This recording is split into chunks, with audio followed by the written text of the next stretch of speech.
Okay, let's do this again, shall we? Who am I? Why am I? Thank you to everybody that got in touch with me for the first episode.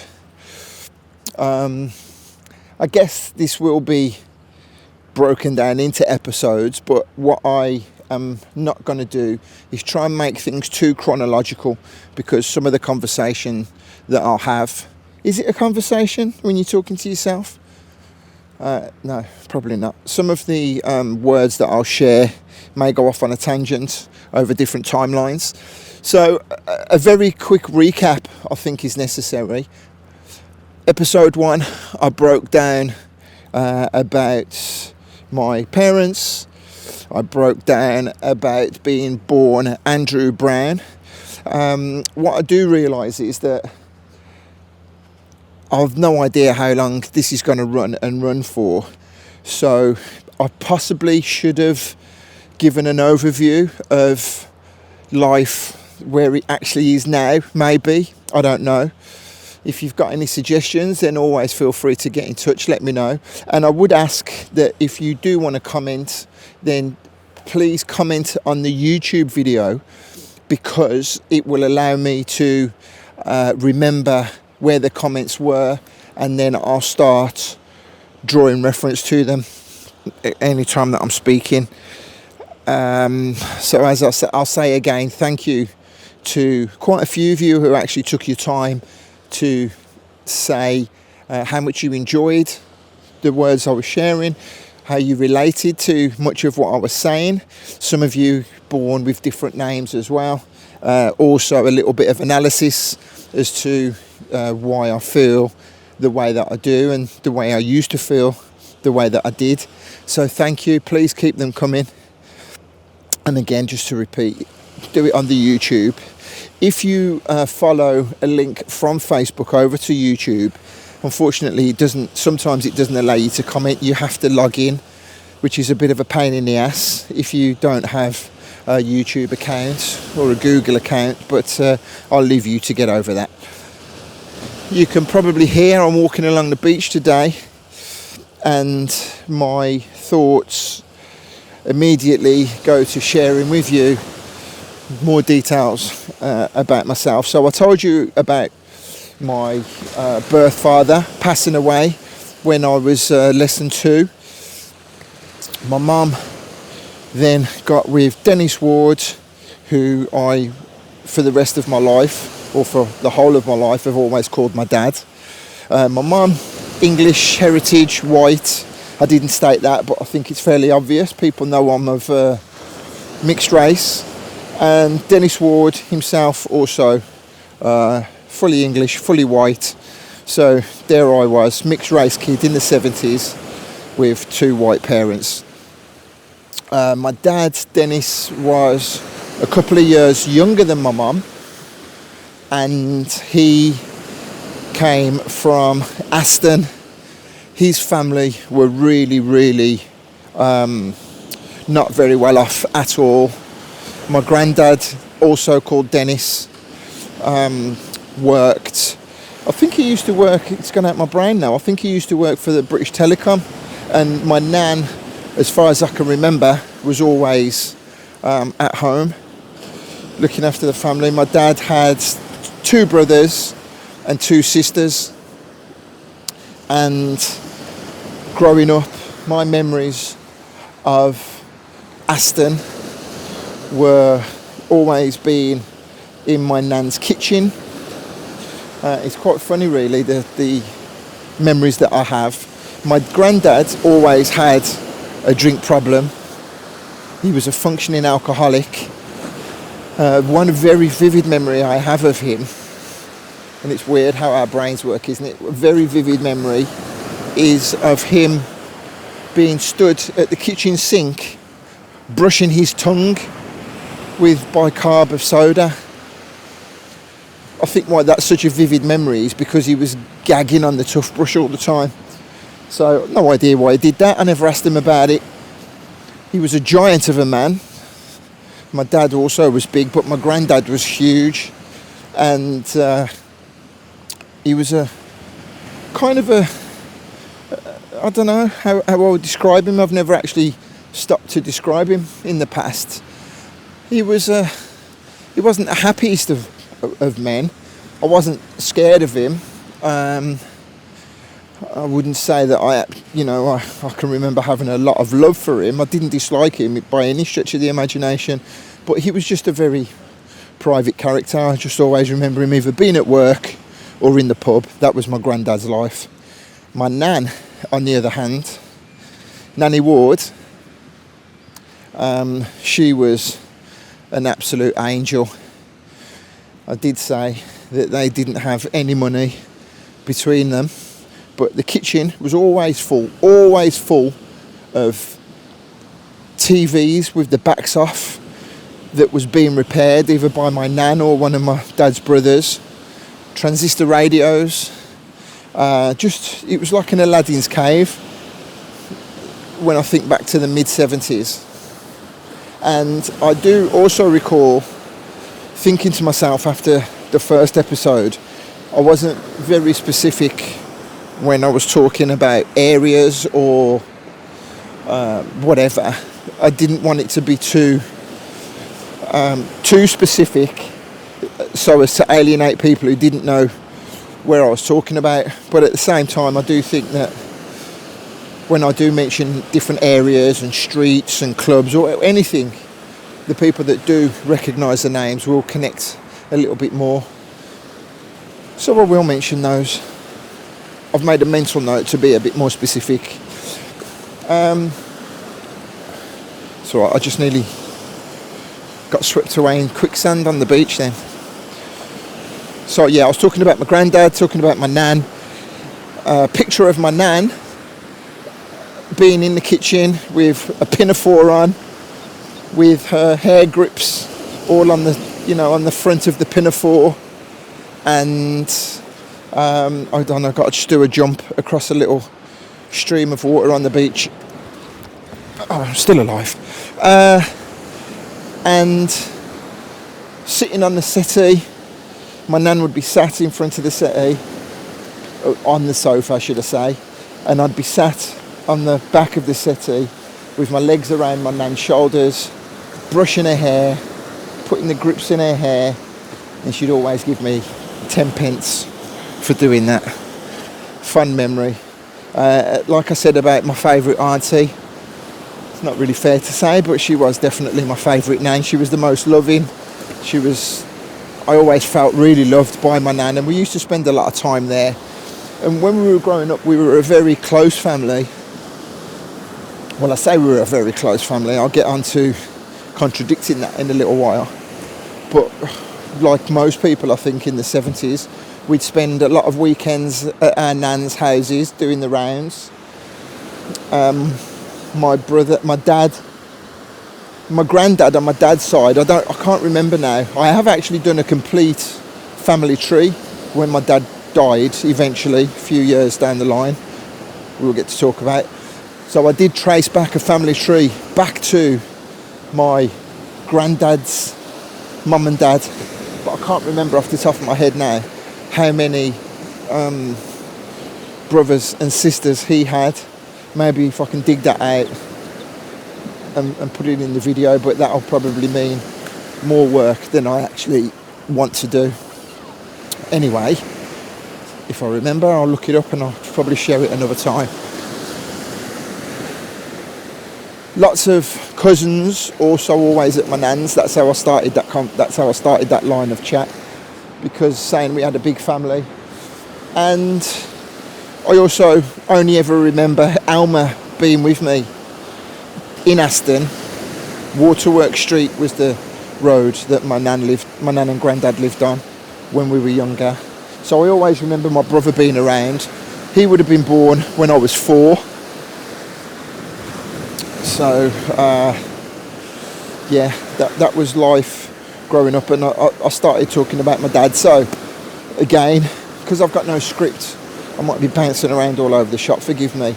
Eventually there'd be myself, Mark, say Mark, I call him Alma, it's really unnatural to call him Mark. Myself, Alma, because he looked like Alma Fudd, and Eventually, Matthew would come along in 1985, and then my youngest brother Luke would come along, I believe, in 87, I think. So that was it, the four of us. That was our family.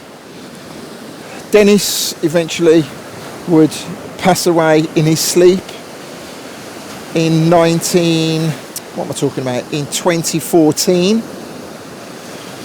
So I got the phone call from Matthew, my middle brother, to say that they'd found my dad in his apartment. My mum and dad would split up eventually. We'll get to that down the line. So yeah, he passed away 2014, and then in 2018 Alma was killed tragically in a motorbike accident. He was a proper speed freak. Subarus, Porsches, all kinds of motorbikes, and then racing on the streets in Birmingham got the better of him, unfortunately, and he passed away in 2018. Those two deaths completely changed me as a person, and again, down the line we'll get to talk about why. So let's go back to Dennis Ward. The family had no money, didn't have a great deal of money at all. My mum talks about that again at length on the conversation that I had with her. I did put a link to that conversation in the YouTube description before, and thank you to one or two people who went and listened to that and commented on it. My mum is a remarkable character indeed. She's had a very, very traumatic life. And so was my dad, really. A good family friend who we called Auntie, my Auntie Joyce, when they came over to visit us in Spain, the back end of 2022, sat talking to Joyce, and she was telling me a little bit more about my dad's family and living in Aston, how my dad used to go up to the HP sauce factory, being sent up there by his mum to go and rob tins of beans and stuff like that. Yeah, they were a proper family of people who just did what they did to get by, basically. They weren't a violent family by any stretch of the imagination, well, at all, but they were grafters, to say the least, all of them. And I've got such fond memories of that family, the Ward family, growing up. My Uncle Paul, the Bone, we used to call him, Yogi, Stephen.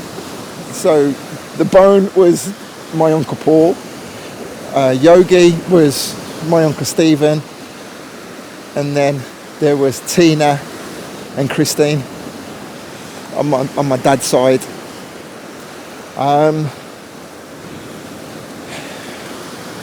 There's slight history of mental illness on my dad's side of varying degrees.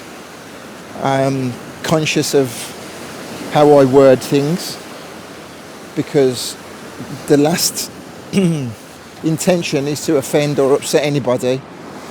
But yeah, definitely my dad suffered with mental health issues. It wasn't called mental health back then, was it? You were just a nutter. And like I said, I'm not going to try and keep this chronological because I'll bounce around all over the shop. But my dad, because, well, I don't know why, I never spoke to him about it, but eventually he would be in and out of a psychiatric hospital, a really famous hospital in Birmingham is Highcroft in Erdington. Not far from Stockland Green, where we eventually would go and live. But yeah, he was in and out of Highcroft a fair bit for varying degrees of mental health issues. Electric shock treatment. He used to have, everyone knows, the One Flew Over the Cuckoo's Nest movie. When we used to go and visit him, it was just like that, you know, like a Victorian looking hospital with zombies walking up and down the wards. I remember being sat by the side of the bed talking to my dad. and I don't actually remember the state of how he was in hospital, if that makes sense. The only thing I remember about Highcroft is how old the building was, and then looking forward to going and playing pool with some more of the patients. Got friendly with another guy in there who eventually would get released, who lived on the same estate as my nan, my other nan, my mum's mum, and she lived on an estate called the Bromford, which I don't think I'd mentioned in the last episode. So coming back to Highcroft, in and out of Highcroft, my dad, I don't remember how many times he was in and out. I remember the last time that he was in Highcroft, he would have, it probably would have been around, let me put a year on this, early 2000s, definitely, because I remember they were living on Stockland Green at the time, which was coincidentally only about a mile away. You could walk there in about 10 minutes. Actually, that's more than a mile. Whatever. It wasn't far from where they lived anyway.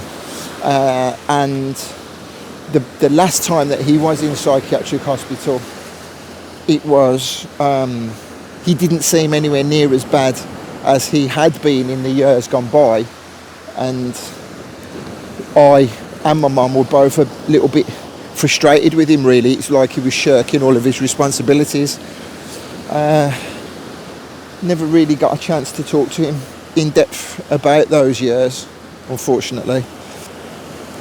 But it is what it is. And then after that last stint in the early 2000s, he would be fine. But he was still plagued with a lot of issues. I think he was a very confident person. And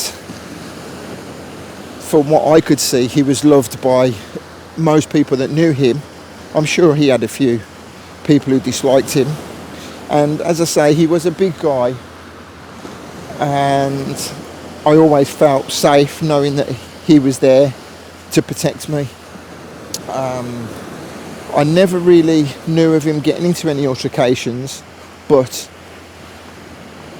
in the back of my mind, he did always have a reputation as being someone that you didn't want to mess around with. And so I did always feel safe being with him.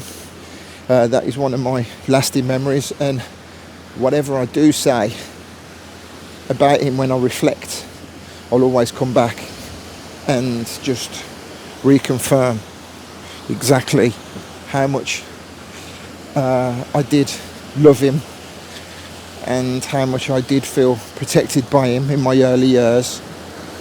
And a lot of what I am is because of him, and that's whether that's good or bad.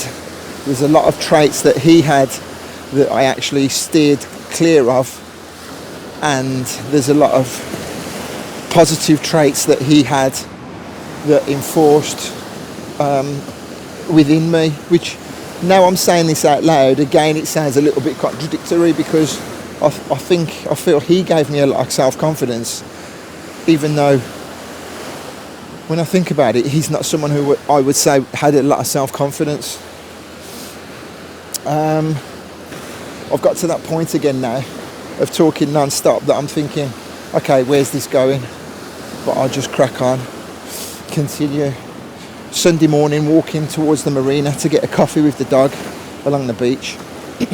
So yeah, other things that I remember about my dad: very studious when it came to earning money. He made money his god. He never had a lot of money. I think it was because he came from nothing. He worked hard. He always had jobs. When we moved to Castle Vale, he was working at the, it was called Fisher's. Eventually it would turn into the Jaguar car plant at the bottom of Castle Vale.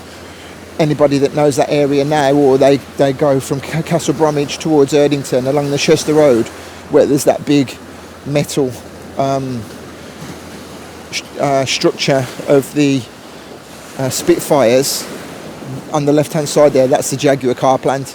Again, that's probably extremely obvious to everybody that knows that area, so forgive me. And then on the right, Castle Vale, historically famous for being one of the first projects in the late 60s, early 70s to bring high-rise blocks and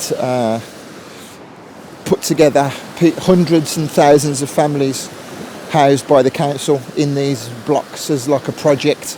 Years down the line it would be deemed a failure, and there was a hell of a lot of issues. It's famous around Birmingham is Castle Vale and people from Castle Vale, and yet people from the Vale wear it as a badge of honour. Definitely I don't know. Well, yeah, that's it. It's a badge of honour to be from Castle Vale that I also wear with pride. Getting back to my dad, sorry. Yes, because he came from nothing. He always had jobs, but I always remember him coming home. Back in those days, everyone used to get paid weekly. He'd lose all his money gambling after work, or he'd come back home with another dog. So life on Castle Vale for me, growing up, I remember Alsatians, Dobermans when they were just a thing. We never had staffs or anything, or pit bulls or anything like that. King Charles Spaniels, Yorkshire Terriers. So all the big dogs came and went, and him and my mum would argue a lot about him bringing these dogs back or him coming home with no money, and then he'd leave home for a few days and go and stay with his mum, or a week or whatever, and then he'd come back. So there was a lot of turmoil in our house growing up when it was just me and Alma.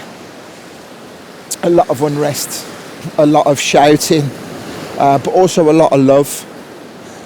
On a Friday, vividly, memories of my dad coming back from work and then saying, right, Joan, I'm off up the pub, see me later.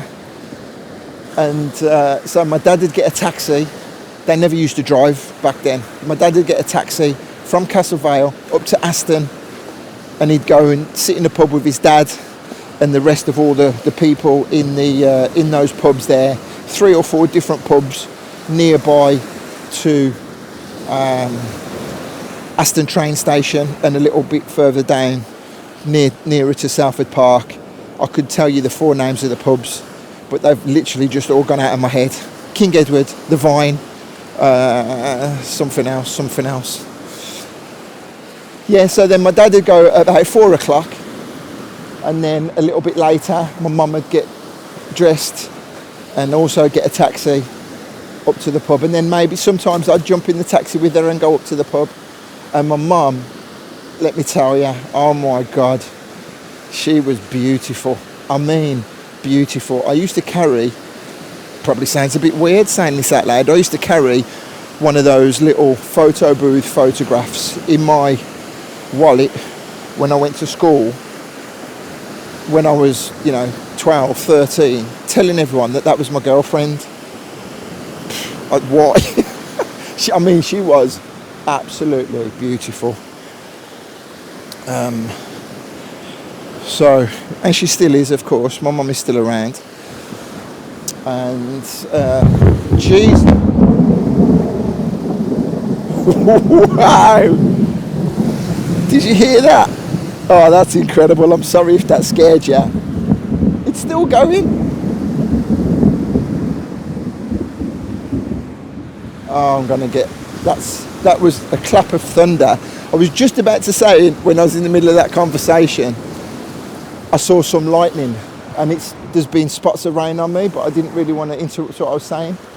And then a few seconds later, that thunder, boy oh boy, I'm fairly certain that would have got picked up on the mic. So yeah, I was talking about how incredible and how beautiful my mum was. So Fridays, down to the pub.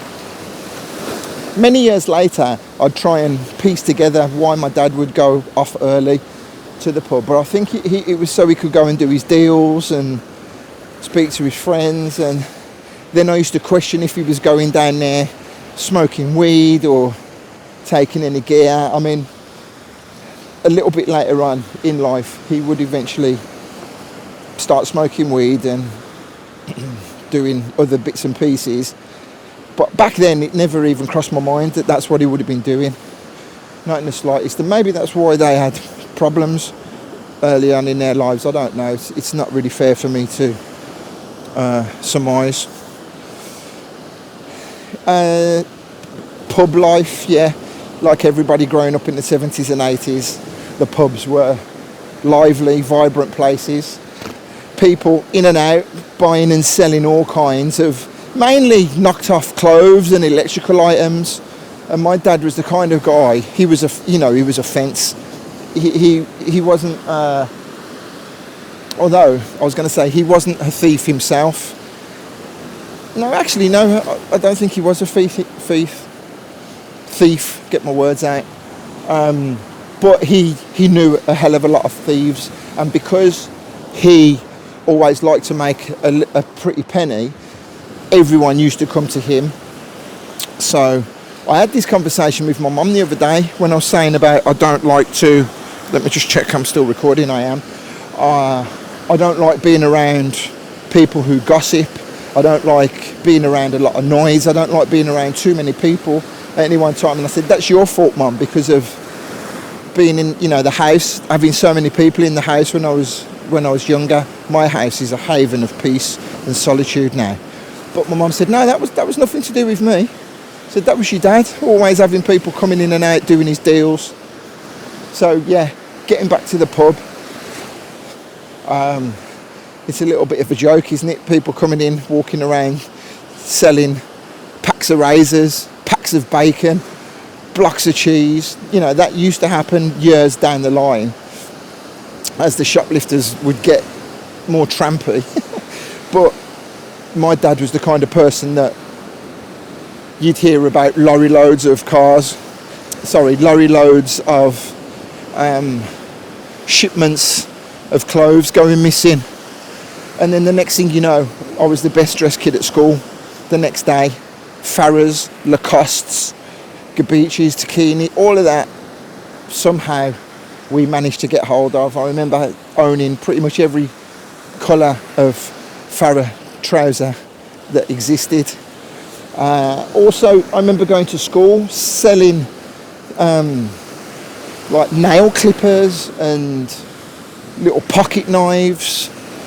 When knives and flick knives were the thing that everyone had in the late 70s and 80s. He'd come with all these boxes of stuff. He'd just give me boxes of stuff and say, yeah, take these, go and make yourself a little bit of money. So he made money. He worshipped money, my dad did. And it made me detest money. It made me detest talking about money. It made me detest people who spoke about money. And it made me look on money negatively. In recent times, I've been working with a self-help coach, doing some self-development, and I've been brought to realise that money isn't evil. Money is a good thing, and the pursuit of money isn't a bad thing as well. I won't go into that whole thing, but since my mindset has changed, my life has taken on a whole different direction and a whole different energy, and that's one of the reasons why I'm doing this now as well. If you're still listening, thank you. That has just reminded me that what I wanted to say at the beginning was I need to make sure that when I'm sharing these stories, there is actually a purpose, and one of the purposes, as I did say before, was the fact that I think I would like to share stories, situations that other people will relate to, and there is a reason for it, and there is something that you can relate to, and there's something that you can say, you know what, I never really thought about that of myself in the past, or I never really thought that's why my brother or my dad or my mum is that way. So yeah, that just popped into my head. So they're talking about money, and then the old man, I call him. Well, actually, there was two old men. Later in life, the old man was my dad. But in early years, the old man was our Grandad Ward. Big Dennis Ward. So yeah, my dad would eventually take pride in the deals he would do. He always used to go to the Turkish baths on a Saturday morning, sit around. That's where all his deals would be done, in the sauna. he also, he couldn't play golf to save his life, but he always used to brag about how he'd go off to the golf course. If you can imagine something like the movie The Business or the new series The Curse, what those guys were like in the 80s, that was my dad. Not to that level of money, but he did hang around with a lot of other dodgy characters who had loads of money. Some very famous family names who I won't mention on the podcast because it's not really relevant. Some of them made their money legally, some of them from ill-gotten gains, but they were real money men, you know, big dough. And my dad tried to, you know, go shoulder to shoulder with them out and about. And I always remember my dad would always have wads of cash on him, a big wad of cash in his pocket in the pub, ready for someone to walk in and do that deal. He'd be the first one to get the round of drinks in. It was like he was trying to buy popularity. That's how it seemed to me anyway. But the one thing that nobody else knew was that wad of cash that he had on him, that was literally all he had to his name. So whereas all of these people are sitting on, you know, tens of thousands of pounds in the bank, millionaires, some of them, you know, that $5,000 that my dad had in his pocket, that was a big amount of money back then, that was all he had to his name. And it'd come and go. He would spend stretches in and out of jail for various different things. I can't actually even remember now why he went to jail. I remember one of the times he got done for perverting the course of justice. I remember that because it was a really vivid phrase that was that read out that I'd never heard of before. I can't remember what sentence he got, but he did spend a couple of times in jail. Maybe, I want to say 3, definitely 2, possibly 3. I also remember one evening, many years down the line, up Stockland Green, he was out and about at a pub, and I don't know why, but there was some trouble outside the Stockland Green pub, and all I remember is my dad getting bundled into the back of one of those big old 80s police vans. And again, now I can't even remember the story, what exactly had happened, but he got battered by the police. I mean, absolutely battered. You know, you hear about people being disfigured and they look completely different. He healed, you know, there were no lasting damages, but at the time, oh my God, they battered him bad. And he was saying about they'd put gloves over his mouth, his nose and mouth. They were like suffocating him till he passed out, and then carried on battering him again, and he got locked up for the night. And I don't even think anything happened after that. I don't think he actually got charged that time. I don't know what that was about. That's just come back to me. The Stockland Green pub, infamous. We'll talk about that, I'm sure, a little bit further down the road. So that, yeah, that was Dennis Ward. So then we'd moved from Castle Vale to Stockland Green, and I'll carry on telling more stories about that era.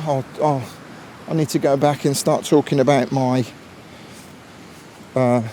time at school. I need to start talking about life on the streets of the Vale. You know, literally yesterday we've just had the King's coronation. Coincidentally, this will roll us back to 1977 and the Silver Jubilee that I remember vividly. But I've just got to the end of the stretch of the beach, so I think I've probably been talking for about 20-25 minutes now. And this will be the end. Don't forget, if you've enjoyed that, then you want to leave any comments, then please do leave the comments in the bottom of the YouTube video. If there's anything more private you want to hit me up with, then leave a comment first of all, so it will jog my memory to say thank you next time I'm talking. But feel free to drop me a private message. Okay, thanks for listening.